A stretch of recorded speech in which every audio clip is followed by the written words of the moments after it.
what happens is your menstrual cycles become irregular until finally they stop. They don't just stop all of a sudden. They become irregular and on down the pipe. And then finally, after so many, maybe years or so, it'll just stop. Welcome to another episode of Girl, Can We Talk? You know, our couch talk where we sit around and giggle, or when we lay across the bed and talk about that tough stuff. Maybe it's when we chit-chat on the phone about how our day went. Yeah, this is that space. It's that time. So sit back, relax, and enjoy as we dive into another episode. And by the way, did I mention my name is Cheryl? Yeah, it's me, your girl. So let's get into this. They need to know all of that. Yeah, because unfortunately I haven't got to that point yet. I'm really anticipating that. Yeah. Not trying to be funny, but yeah, I would love to be done with that part of life. But you know, the thing is that some things have been such taboo, and so what's happened is people have gone either far right, too far, or far left, too far. That's right. And it's about finding that balance in the middle, because approaching this this part of life shouldn't be done in fear. That's right. It should not be done with the anticipation of, oh, my womanhood is over. Yeah. No, my womanhood is not going to be over when that happens. Right. As a matter of fact, I'm going to embrace it. It's going to be better. Exactly. It's going to be better. Because a whole lot of things that I don't got to deal with, I won't have to deal with. That's right. But yeah. But my thing is I want to talk about the mental thing, because I really in my heart believe that is the reason why we are seeing so many women just like losing their mind. It's like they're absolutely nuts. Yes. And I really in my heart believe it's because of the chemical imbalance that comes with this, because what I've learned in my experience is I think that it can offset your blood pressure. I think that it can offset. Yes. It can cause you to get all kind of other sicknesses and diseases, because the chemical makeup, God is a genius when he created these bodies. It's like we have little cities inside of us. Like one red blood cell is, when you break it down and just look at just that one red blood cell, it's like a little world within itself. And so in order for God to be able to create worlds within a world, within a world, within a world, to make a human being, if one area is off, the whole system is off. That's right. And we don't realize that, because sometimes we walk around and we feel okay. You know what I'm saying? We feel like everything is normal and everybody else is tripping. I mean, because that's how I feel. I let me speak for me.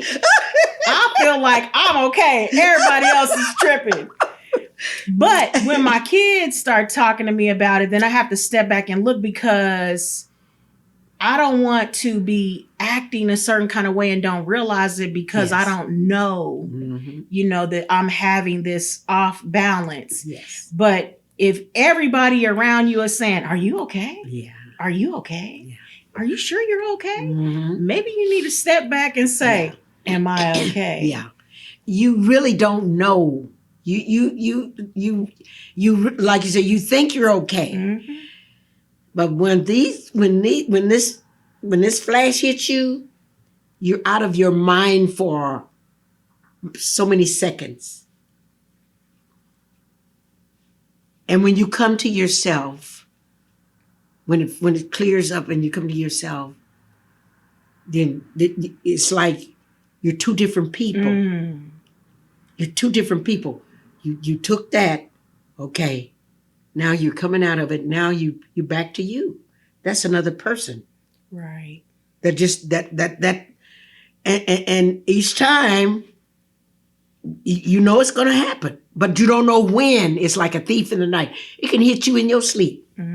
Oh, and wake you up hollering Drenched. like Drenched. Your whole bed looks like you took a shower. Yeah, night sweats. That's what they call them, night sweats. My God. It's menopause. It's night sweats, nothing. is menopause. I used to have to pad my bed. Oh my God. Pad my bed and take bad towels out and I mean, yeah, put new clean ones in and change my gown, but that's the change of life. Right. And let's make that normal, because yes. when that started happening to me, I literally thought, oh my God, something's wrong with me. Why is the bed wet? I didn't pee in the bed. I know I didn't pee in the bed. Why is the bed wet? I'm looking at it and I'm like, oh my God. And I'm trying to hurry up and change the sheets so Marcus didn't see it, because I was like, oh man, it was wet. Like I could wring it wet.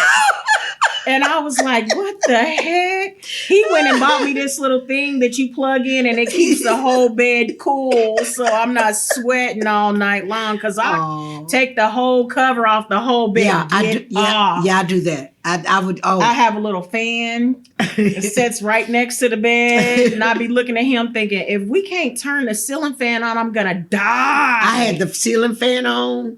I had air conditioner, windows open in the wintertime. Yeah. And my husband said, Lois, he was coughing. I didn't pay attention to him getting sick. I was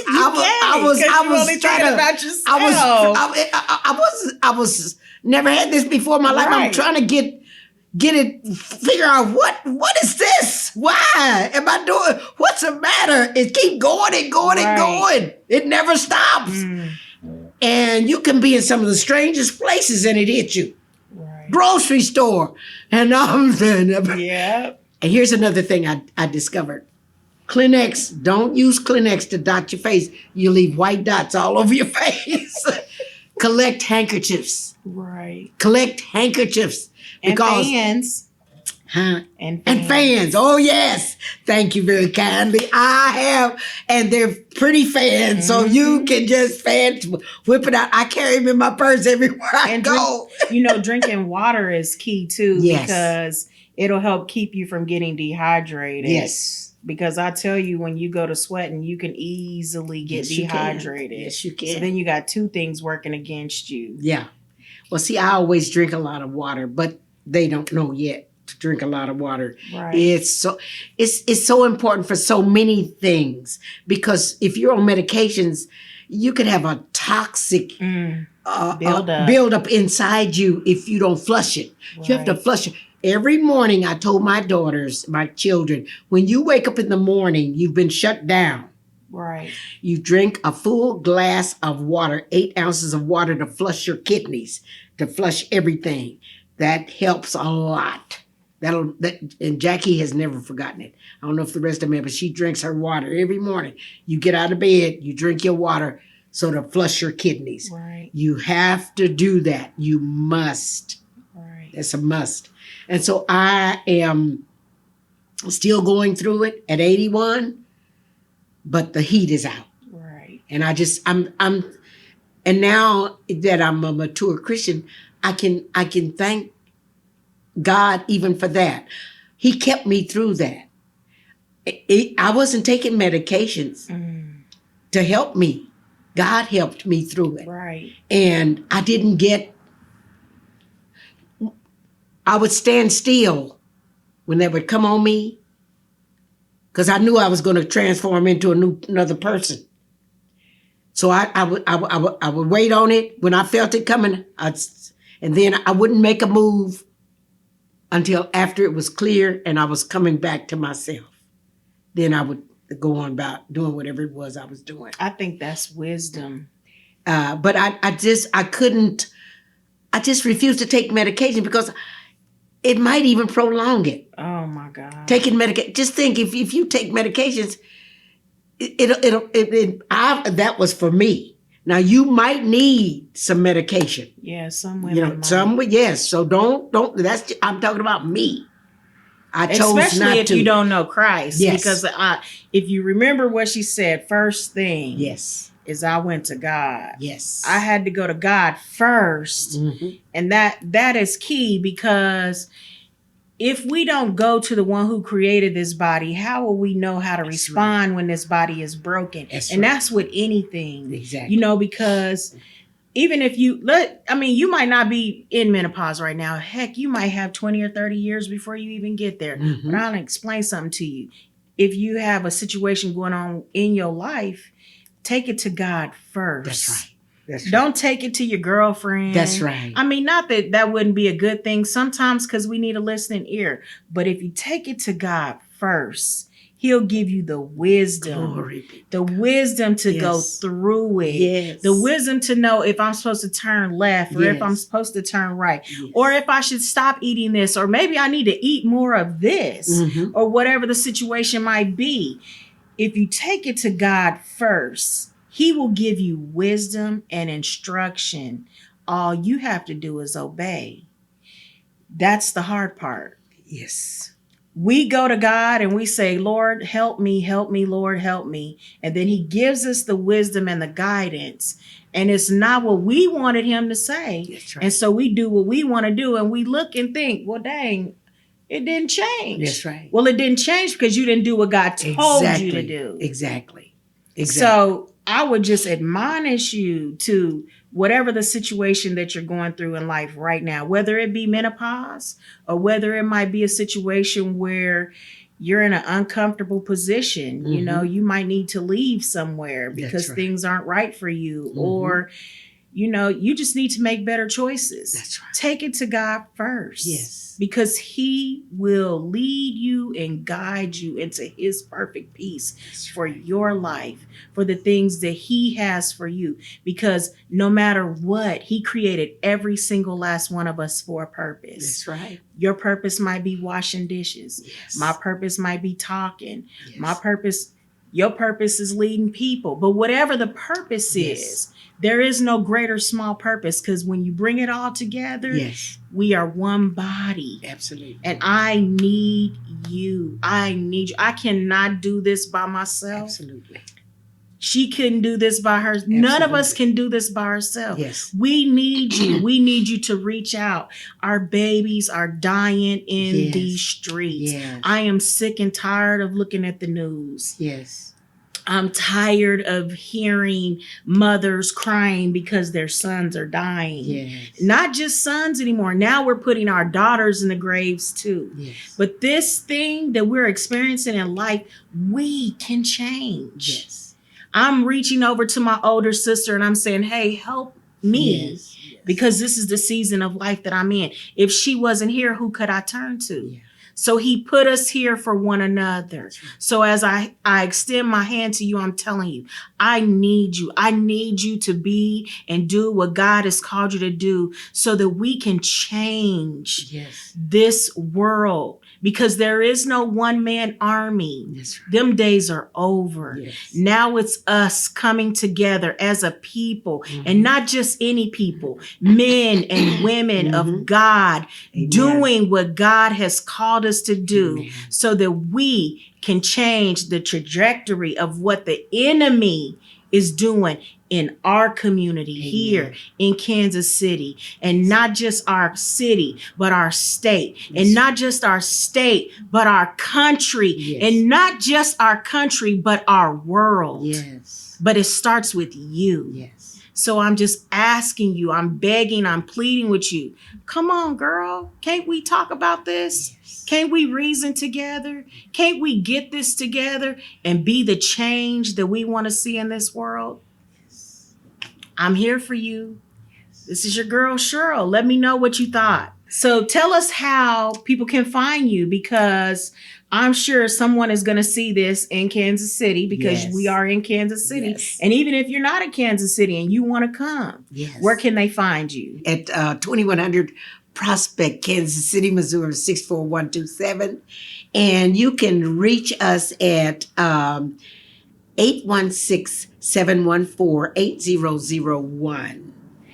And someone will be more than happy to assist you with whatever it is. Now, we don't know everything, but that we know, we will share with you.